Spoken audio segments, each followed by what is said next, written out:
L'année 1515 marque un tournant décisif dans l'histoire de l'Europe. Le jeune roi François Ier, monté sur le trône de France depuis moins d'1 an, se trouve confronté à une coalition redoutable.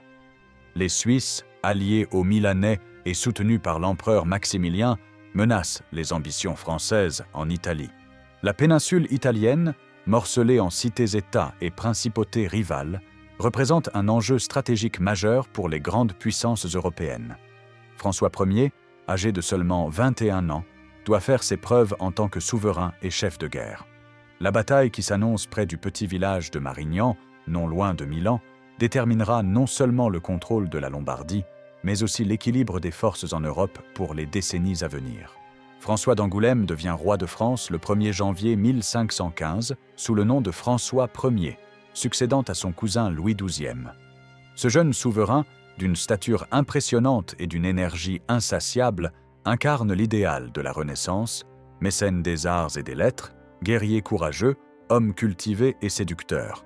Son couronnement intervient à un moment où la France possède des ambitions considérables en Italie, où elle contrôle déjà le duché de Milan depuis les campagnes de Louis XII. Dès son accession au trône, François Ier doit faire face à une situation complexe. Les Suisses, réputés pour leurs redoutables mercenaires, ont envahi le Milanais et chassé le gouverneur français. Le nouveau roi comprend rapidement qu'il doit agir avec détermination pour maintenir l'influence française dans la région. Il prépare donc une expédition militaire d'envergure, rassemblant une armée considérable qui franchira les Alpes au début de l'été 1515. Contrairement à ses prédécesseurs qui utilisaient les cols traditionnels, François Ier choisit une route audacieuse à travers le col de l'Argentière, considéré comme impraticable pour une armée. Cette manœuvre tactique surprend les Suisses et leurs alliés, permettant à l'armée française de débouler en Italie par un secteur inattendu.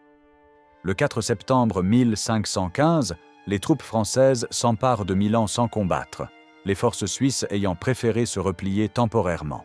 L'armée française que François Ier mène en Italie représente l'une des plus puissantes forces militaires de l'époque. Composée d'environ 30 000 hommes, elle comprend une forte proportion de mercenaires allemands et italiens, mais aussi des contingents français bien entraînés. L'artillerie française, sous le commandement de Gaspard de Coligny, seigneur de Châtillon, est particulièrement redoutable. Ses canons, mobiles et précis, ont déjà fait leurs preuves lors des précédentes campagnes italiennes. La cavalerie française constitue l'élite de cette armée. Divisée en 3 corps principaux, elle compte environ 5000 cavaliers, dont les fameux gendarmes, lourdement armés et protégés par une armure complète. Ces cavaliers d'élite, souvent issus de la noblesse, sont chargés de porter le coup décisif lors des batailles. François Ier, qui aime commander personnellement ses troupes, se place à la tête de cette cavalerie, démontrant son courage et son sens tactique. Face à eux, les Suisses disposent d'une force d'environ 21 000 hommes, renforcés par des contingents milanais et vénitiens. L'infanterie suisse est réputée pour sa discipline et sa redoutable formation en carré, le carré de pique. Cette tactique, mise au point durant les guerres bourguignonnes, s'est révélée redoutable contre la cavalerie. Les soldats suisses, armés de longues piques pouvant atteindre 6 mètres, forment des hérissons impénétrables qui découragent même les charges les plus audacieuses. Les mercenaires suisses ne combattent pas uniquement pour la gloire ou l'idéal. Leur engagement repose sur des contrats précis et une solde garantie. En 1515, ils ont été engagés par le duc de Milan, Massimiliano Sforza, pour chasser les Français de Lombardie. Leur réputation de guerriers implacables les rend particulièrement craints sur les champs de bataille européens. François Ier comprend parfaitement les forces et faiblesses de son adversaire. Il sait que l'infanterie suisse, bien que redoutable en défensive, manque de flexibilité tactique. Les carrés de pique suisses sont difficiles à manœuvrer sur un terrain accidenté et vulnérables aux tirs d'artillerie. Le roi français élabore donc une stratégie visant à utiliser ces faiblesses à son avantage. Le plan de François Ier repose sur une coordination étroite entre l'artillerie, l'infanterie et la cavalerie. Les canons français doivent d'abord briser les formations suisses, créant des brèches dans leurs lignes. Ensuite, l'infanterie française, composée de Landsknechts allemands et de soldats italiens, engagera le combat à distance avec les Suisses. Enfin, la cavalerie lourde menée par le roi en personne chargera pour enfoncer les lignes ennemies déjà affaiblies, Cette stratégie nécessite un timing parfait et une excellente communication entre les différentes unités. François Ier passe des jours à observer le terrain près de Marignan, choisissant soigneusement la position où il livrera bataille. Il opte pour une plaine relativement plate, bordée par des cours d'eau qui limiteront les manœuvres ennemies et protégeront ses flancs. Le roi installe son campement près du village de Marignan, à environ 16 km au sud-est de Milan. Il fait creuser des tranchées et ériger des fortifications de campagne pour protéger son artillerie. Il sait que les Suisses, sûrs de leur supériorité, n'hésiteront pas à l'attaquer frontalement, ce qui lui permettra d'utiliser pleinement l'avantage de son artillerie. Le 13 septembre 1515, les éclaireurs français rapportent que l'armée suisse approche. Les mercenaires helvétiques ont passé la nuit à meubler leur courage avec du vin et des chants de guerre, manifestant une confiance quasi arrogante en leur supériorité militaire. Leur commandant, conscient de leur réputation, prévoit une victoire rapide et décisive. François Ier rassemble ses officiers pour un dernier conseil de guerre. Il leur expose sa stratégie, soulignant l'importance de maintenir les positions et de ne pas engager prématurément la cavalerie. Il insiste particulièrement sur la coordination entre les différentes unités, un aspect souvent négligé dans les batailles de l'époque où chaque corps d'armée tente à combattre de manière autonome. Pendant ce temps, les artilleurs français préparent leurs pièces, vérifiant les angles de tir et les stocks de munitions. L'artillerie de campagne de l'époque, bien que moins puissante que celle des sièges ultérieurs, représente déjà une force considérable sur le champ de bataille. Les canons français peuvent tirer des boulets de fer qui transpercent les armures et brisent les formations de piques. Dans le camp suisse, l'ambiance est à l'euphorie. Les soldats helvétiques, habitués à la victoire, considèrent cette bataille comme une formalité. Leurs commandants ont élaboré un plan simple: avancer en 3 grands carrés, maintenir la cohésion des formations et écraser l'armée française sous le poids de leurs piques. Ils sous-estiment gravement l'artillerie française et la capacité de manœuvre de la cavalerie de François Ier. Au matin du 14 septembre 1515, l'armée suisse se met en mouvement. Les 3 carrés d'infanterie avancent lentement mais sûrement vers les positions françaises, leurs piques dressées comme une forêt de métal brillant sous le soleil italien. Le sol tremble sous le pas cadencé de milliers de soldats marchant en parfaite synchronisation. François Ier, posté sur une petite colline surplombant le champ de bataille, observe l'avancée ennemie. Il donne l'ordre à son artillerie d'ouvrir le feu lorsque les Suisses entrent dans la portée efficace des canons. Les boulets de fer s'abattent sur les formations suisses, créant des trouées dévastatrices dans leurs rangs. Les soldats helvétiques, habitués à charger sous le feu des arbalètes et des premières armes à feu, sont surpris par la puissance et la précision de l'artillerie française. Malgré ces pertes, les Suisses maintiennent leur discipline et continuent leur avance. Les premiers carrés atteignent les lignes françaises et le combat s'engage au corps à corps. Les Landsknechts allemands, au service de la France, affrontent leurs rivaux suisses dans un combat féroce. Ces 2 types d'infanterie mercenaires se détestent particulièrement, et leur confrontation prend rapidement une tournure particulièrement brutale. Pendant plusieurs heures, la bataille fait rage. Les Français parviennent à contenir les assauts suisses, mais ne peuvent les repousser définitivement. Les carrés helvétiques, même endommagés par l'artillerie, conservent leur cohésion et leur puissance de feu. François Ier comprend que la situation est critique. S'il ne parvient pas à briser ses formations, son armée risque d'être submergée par le nombre et la détermination des Suisses. Alors que la bataille semble atteindre un point d'équilibre précaire, un nouvel élément entre en jeu. Les Vénitiens, alliés des Français, arrivent sur le champ de bataille avec environ 3000 cavaliers. Cette intervention inattendue redonne un avantage tactique à François Ier, qui peut désormais envisager une manœuvre enveloppante. Les cavaliers vénitiens, bien que moins nombreux et moins lourdement armés que les gendarmes français, sont expérimentés et connaissent parfaitement le terrain. Ils attaquent les flancs des carrés suisses, créant une diversion qui permet à l'infanterie française de reprendre un peu de terrain. Les Suisses, surpris par cette attaque sur leurs arrières, doivent diviser leur attention et affaiblissent ainsi la puissance de leur assaut principal. François Ier saisit cette opportunité pour réorganiser ses lignes. Il ordonne à son artillerie de concentrer ses tirs sur les points de jonction entre les différents carrés suisses, cherchant à isoler ces formations les unes des autres. Il envoie également des messagers à sa cavalerie de réserve, leur demandant de se préparer pour une charge décisive. Les Vénitiens, bien qu'efficaces, ne peuvent se maintenir indéfiniment face à la puissance des formations suisses. Après avoir infligé des pertes significatives et créé la confusion dans les rangs ennemis, ils se replient en bon ordre vers les lignes françaises. Leur intervention, bien que brève, a rempli son objectif. Elle a désorganisé les Suisses et donné à François Ier le temps nécessaire pour préparer sa contre-attaque. Alors que la nuit tombe sur le champ de bataille, les combats s'intensifient plutôt que de diminuer. Les deux camps, conscients que l'issue de la bataille se jouera dans les heures à venir, refusent de céder un pouce de terrain.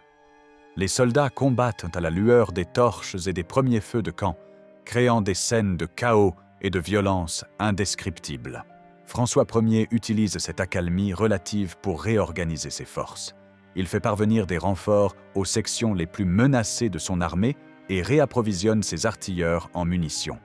Il consulte ses principaux commandants, évaluant la situation et préparant la manœuvre du lendemain.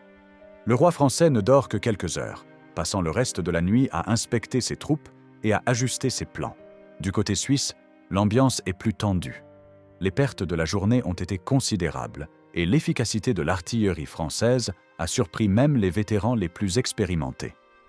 Les commandants suisses tiennent un conseil de guerre urgent, débattant de la meilleure stratégie à adopter. Certains préconisent une retraite tactique pour réorganiser leurs forces, mais la majorité, fidèle à leur réputation de ténacité, décide de continuer le combat au lever du jour. Pendant la nuit, des escarmouches éclatent sporadiquement le long des lignes de front. Des groupes de soldats des deux camps tentent de s'infiltrer dans les positions ennemies pour y semer le chaos ou capturer des prisonniers. Ces affrontements limités maintiennent une tension constante et empêchent les deux armées de bénéficier d'un repos véritable avant la reprise des combats. Au petit matin du 15 septembre, François Ier prend une décision audacieuse. Observant les lignes suisses, il remarque que l'un des carrés, particulièrement éprouvé par les combats de la veille, présente une faiblesse dans sa formation. Le roi français décide d'y porter le coup décisif avec sa cavalerie. Pour préparer cette charge, François Ier ordonne à son artillerie de concentrer ses tirs sur les flancs de ce carré affaibli, cherchant à créer une brèche encore plus grande. Simultanément, il envoie son infanterie légère harceler les avant-postes suisses, forçant ces derniers à diviser leur attention et à affaiblir encore davantage leur dispositif. Le roi rassemble ensuite ses gendarmes, l'élite de sa cavalerie lourde. Ces cavaliers, vêtus d'armures complètes et armés de longues lances, représentent la force de frappe la plus puissante de l'armée française. François Ier s'adresse personnellement à eux, leur rappelant leur honneur et leur devoir envers le royaume de France. Son discours, court mais percutant, galvanise ces guerriers déjà prêts au combat. Pendant ce temps, les Suisses, conscients de leur vulnérabilité, tentent de renforcer leur formation affaiblie. Ils redéploient des réservistes et tentent de combler les brèches créées par l'artillerie française. Cependant, leurs manœuvres sont entravées par le terrain boueux et la pression constante des troupes françaises. Les commandants suisses comprennent qu'ils ne pourront pas résister indéfiniment à une charge de cavalerie déterminée. Vers midi, le moment tant attendu arrive. François Ier, à la tête de ses gendarmes, donne l'ordre de charger. Le roi français, comme à son habitude, se place en première ligne, exposant délibérément sa vie pour montrer l'exemple à ses troupes. Cette démonstration de courage personnel a un impact considérable sur le moral de ses cavaliers. Les quelques 2000 gendarmes français s'élancent au grand galop, leurs lances baissées, leurs armures brillant sous le soleil italien. Le sol tremble sous le poids de ces cavaliers et de leurs montures, créant un vacarme assourdissant qui précède leur impact. Les Suisses, voyant cette masse d'acier et de chair s'approcher, tentent de former une défense improvisée avec leurs piques. L'impact est dévastateur. La cavalerie française, profitant de la brèche créée par l'artillerie, s'engouffre dans les rangs suisses. Les longues lances des gendarmes transpercent les défenses helvétiques, créant des trouées profondes dans leur formation. Les cavaliers, une fois leurs lances brisées ou perdues, continuent le combat avec leurs épées et leurs masses d'armes, taillant des sillons sanglants dans les rangs ennemis. François Ier se distingue particulièrement lors de cette charge. Le roi français, d'une taille et d'une force exceptionnelles, abat plusieurs adversaires de sa propre main. Son courage personnel inspire ses troupes et démoralise les Suisses, qui voient leur formation réputée impénétrable se désagréger sous leurs yeux. La charge française, combinée à la pression continue de l'infanterie, crée une panique grandissante dans les rangs helvétiques. La charge de cavalerie française marque un tournant décisif de la bataille.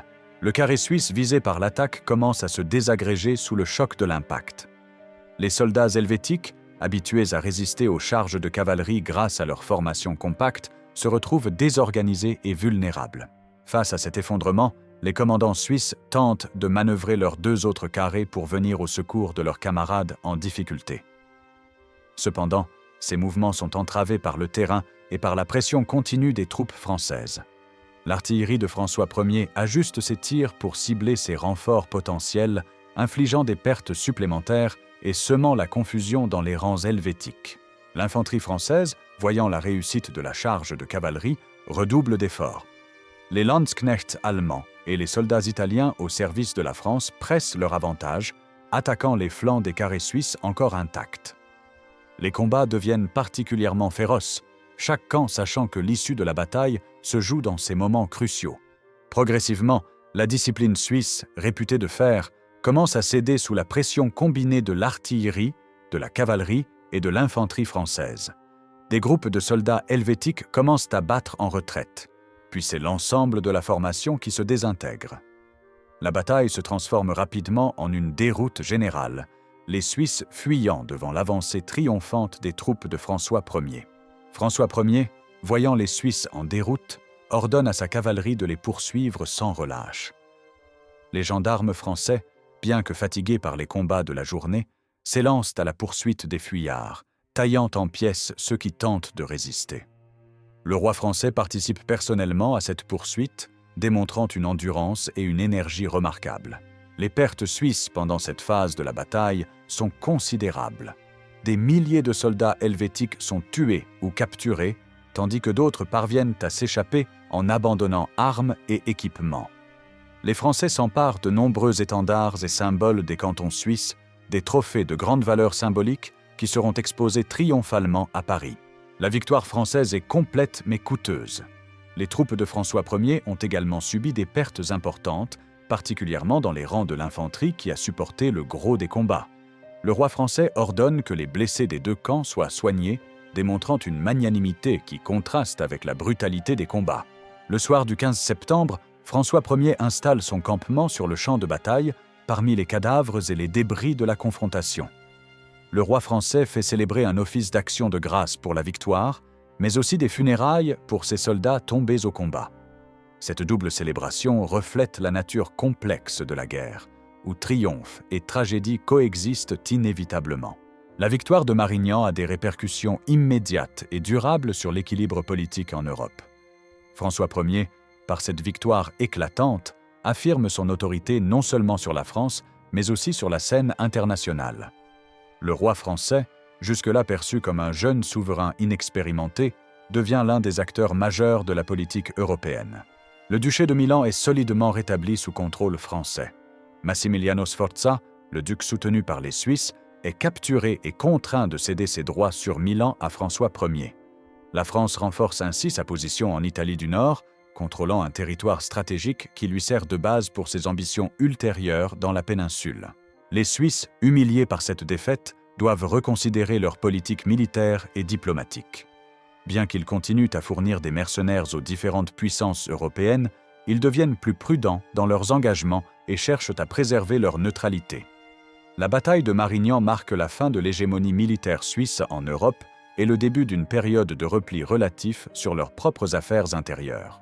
L'empereur Maximilien du Saint-Empire, allié des Suisses, doit également composer avec cette nouvelle réalité. La puissance française en Italie représente une menace directe pour les intérêts impériaux, préparant le terrain pour les conflits futurs entre les Habsbourg et les Valois. La rivalité entre François Ier et Charles Quint, qui deviendra empereur quelques années plus tard, trouve ici l'un de ses points de départ. La bataille de Marignan illustre parfaitement la transformation de l'art de la guerre à la Renaissance. Cette confrontation met en lumière l'évolution des tactiques militaires, où la coordination entre les différentes armes devient essentielle à la victoire. François Ier comprend parfaitement cette évolution et l'applique avec une maîtrise remarquable. L'artillerie, en particulier, joue un rôle déterminant lors de cette bataille. Les canons français, mobiles et efficaces, brisent les formations traditionnelles et créent les conditions nécessaires à la victoire. Cette bataille confirme la tendance amorcée lors des conflits précédents. L'artillerie devient progressivement l'arme reine des champs de bataille, une tendance qui se confirmera au cours des siècles suivants. La cavalerie, bien que toujours présente et importante, n'est plus la force dominante qu'elle était au Moyen Âge. À Marignan, elle joue un rôle crucial, mais spécifique, porter le coup décisif une fois l'ennemi affaibli par l'artillerie et l'infanterie. Cette spécialisation des rôles militaires représente une évolution majeure dans la conduite des guerres. L'infanterie, quant à elle, devient le cœur des armées modernes. La bataille de Marignan oppose deux des meilleures infanteries de l'époque, les mercenaires suisses et les Landsknechts allemands. Leur confrontation féroce démontre l'importance croissante des soldats à pied, désormais capables de tenir tête à la cavalerie et de décider de l'issue des batailles. La bataille de Marignan occupe une place particulière dans l'historiographie française. Pendant des siècles, elle est présentée comme l'une des plus grandes victoires militaires de la France, un symbole de la gloire et de la puissance du royaume sous François Ier. Cette vision héroïque de la bataille contribue à forger le mythe du roi chevalier, courageux et brillant stratège. Dans l'imaginaire collectif français, Marignan devient synonyme de victoire éclatante et incontestée. L'expression « à Marignan » entre même dans le langage courant pour désigner un triomphe total et indiscutable. Cette simplification historique, bien que déformant la réalité complexe de la bataille, contribue à renforcer l'identité nationale et la fierté d'appartenir à une nation victorieuse. Les artistes et les écrivains de la Renaissance s'emparent rapidement de cet événement, créant des œuvres qui célèbrent le triomphe de François Ier. Des peintures, des poèmes et des chansons de geste immortalisent la charge de cavalerie du roi français, transformant un événement militaire en un mythe fondateur de la monarchie française. Cette représentation idéalisée de Marignan persiste jusqu'à l'époque contemporaine, même si les historiens modernes adoptent une approche plus nuancée. La complexité des facteurs qui ont conduit à la victoire française, le rôle des alliés vénitiens, l'importance de l'artillerie et les erreurs suisses sont aujourd'hui mieux compris. Mais le mythe de Marignan comme triomphe personnel de François Ier reste profondément ancré dans la culture française. Au-delà de ses implications politiques et militaires, la bataille de Marignan révèle beaucoup sur la personnalité de François Ier. Ce jeune roi de 21 ans y démontre des qualités de chef de guerre exceptionnelles, combinant audace, courage et sens tactique. Sa décision de mener personnellement la charge de cavalerie illustre parfaitement son style de commandement. François Ier incarne l'idéal de la chevalerie Renaissance, mêlant les valeurs guerrières traditionnelles à une approche plus moderne de la stratégie militaire. Il comprend l'importance de la technologie militaire, comme en témoigne son utilisation efficace de l'artillerie, mais n'hésite pas à s'exposer personnellement aux dangers pour inspirer ses troupes. Cette bataille marque également le début d'une rivalité personnelle avec Charles Quint, qui deviendra l'un des thèmes dominants de son règne.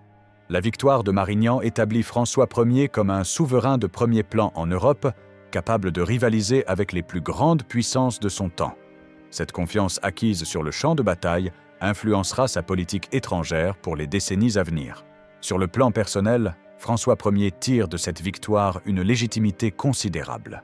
Le jeune roi, jusque-là perçu comme un héritier de la politique de son prédécesseur, s'affirme comme un leader à part entière. Marignan devient le fondement de son autorité royale, lui permettant de mener une politique indépendante et ambitieuse tout au long de son règne. La bataille de Marignan offre de nombreuses leçons tactiques qui influenceront l'art militaire européen pour les décennies à venir. L'une des plus importantes concerne l'utilisation combinée des différentes armes sur le champ de bataille. François Ier démontre brillamment comment l'artillerie, l'infanterie et la cavalerie peuvent travailler de concert pour atteindre la victoire. La coordination entre ces différentes composantes de l'armée française représente une innovation tactique majeure. Plutôt que de laisser chaque corps d'armée combattre de manière autonome, François Ier assure une intégration étroite de leurs actions. L'artillerie prépare le terrain en brisant les formations ennemies, l'infanterie maintient la pression et fixe l'adversaire, et la cavalerie porte le coup décisif. Une autre leçon importante de Marignan concerne l'adaptation aux nouvelles réalités technologiques. Les Suisses, malgré leur discipline et leur courage, échouent à s'adapter à la puissance de l'artillerie française. Leur tactique du carré de pique, si efficace contre les charges de cavalerie, se révèle vulnérable aux tirs d'artillerie. Cette bataille illustre ainsi la nécessité pour les armées de constamment évoluer pour intégrer les nouvelles technologies. Enfin, Marignan démontre l'importance du leadership personnel dans la conduite des opérations militaires. La présence de François Ier au cœur de l'action, menant personnellement la charge décisive, joue un rôle crucial dans le moral des troupes françaises et la démoralisation des ennemis. Cette dimension humaine du commandement, bien que difficile à quantifier, s'avère déterminante dans l'issue de la bataille. Au-delà de ses aspects purement militaires et politiques, la bataille de Marignan a également des implications économiques considérables. Le contrôle du duché de Milan offre à la France l'accès à l'une des régions les plus riches et productives d'Italie. Cette acquisition renforce considérablement la puissance économique française et lui assure des ressources importantes pour financer ses ambitions militaires. La victoire de Marignan permet également à François Ier de contrôler les routes commerciales entre la France et l'Italie. Cette position stratégique favorise le développement des échanges commerciaux et culturels entre les deux pays, contribuant à l'essor de la Renaissance en France. Le roi français profite de cette position pour attirer de nombreux artistes et intellectuels italiens, dont le célèbre Léonard de Vinci. Les coûts de la campagne militaire sont cependant considérables. L'entretien d'une armée de 30 000 hommes en Italie représente une charge financière énorme pour le trésor royal. François Ier doit puiser profondément dans les ressources de son royaume pour financer cette expédition, recourant à des impôts extraordinaires et à des emprunts coûteux. La bataille elle-même génère des profits considérables grâce aux pillages et aux rançons. Les prisonniers suisses et milanais de haut rang sont échangés contre des sommes importantes, tandis que le butin prélevé sur le champ de bataille et dans les villes conquises enrichit les commandants français et le trésor royal. Cette dimension économique de la guerre, bien que moins glorieuse que les aspects militaires, joue un rôle crucial dans la motivation des belligérants. La victoire de Marignan a des répercussions culturelles profondes en France et en Europe. Elle contribue à diffuser le modèle de la Renaissance italienne en France, accélérant la transformation artistique et intellectuelle du royaume. François Ier, impressionné par la richesse culturelle de l'Italie, devient l'un des plus grands mécènes de son temps, attirant à sa cour de nombreux artistes et écrivains italiens. L'une des conséquences les plus célèbres de cette politique culturelle est l'invitation adressée à Léonard de Vinci en 1516. Le génie italien accepte l'offre du roi français et s'installe au Clos Lucé, près d'Amboise, apportant avec lui des œuvres inestimables comme la Joconde et le Saint Jean-Baptiste. Cette arrivée symbolise l'ouverture de la France à l'influence de la Renaissance italienne. La bataille de Marignan inspire également de nombreuses œuvres artistiques et littéraires. Des peintres, des sculpteurs et des poètes célèbrent cette victoire, contribuant à forger le mythe de François Ier comme roi guerrier et mécène des arts. Ces représentations artistiques, bien que souvent idéalisées, jouent un rôle important dans la construction de l'image monarchique et dans la diffusion des valeurs de la Renaissance. Sur le plan architectural, la victoire de Marignan permet à François Ier de lancer de grands projets de construction qui transforment le paysage français. Le roi fait édifier de magnifiques châteaux comme Chambord, qui mêlent les traditions architecturales françaises aux innovations italiennes. Ces réalisations témoignent de la richesse et du prestige acquis grâce au succès militaire comme celui de Marignan. Bien que la bataille de Marignan précède la réforme protestante, elle s'inscrit dans un contexte de tensions religieuses croissantes en Europe. Les Suisses, majoritairement catholiques en 1515, sont déjà traversés par les courants de réforme qui aboutiront à la réforme de Zwingli quelques années plus tard.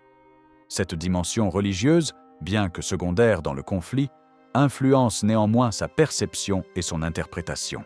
François Ier, en tant que roi très chrétien, présente sa victoire comme une manifestation de la faveur divine.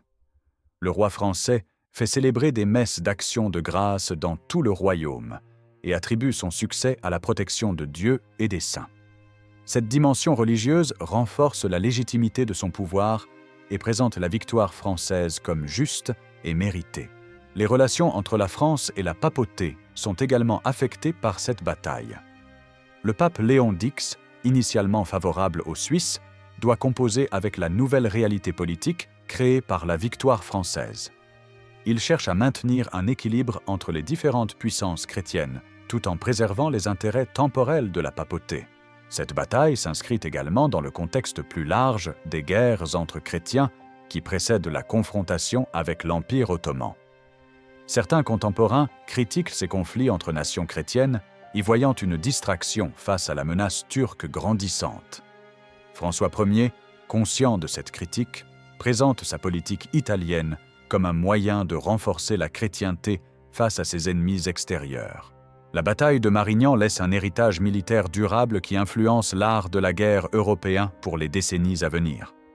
Elle illustre parfaitement la transition entre les tactiques médiévales et les approches plus modernes de la guerre. Les leçons tirées de cette bataille sont étudiées par les théoriciens militaires et appliquées sur les champs de bataille ultérieurs. L'une des principales leçons de Marignan concerne l'importance de la flexibilité tactique. Les Suisses, malgré leur courage et leur discipline, échouent à s'adapter aux nouvelles réalités du champ de bataille. Leur rigidité tactique, face à une armée française plus adaptable et innovante, contribue à leur défaite. Cette leçon influence profondément l'organisation et l'entraînement des armées européennes. La bataille de Marignan confirme également la montée en puissance de l'artillerie de campagne. Les canons français, mobiles et efficaces, jouent un rôle crucial dans la victoire. Cette réussite encourage le développement de nouvelles pièces d'artillerie et l'intégration plus systématique de ces armes dans les armées européennes. Progressivement, l'artillerie devient l'arme reine des champs de bataille, une tendance qui se confirmera au cours des siècles suivants. Enfin, Marignan illustre l'importance croissante de la logistique et de l'organisation dans la conduite des guerres.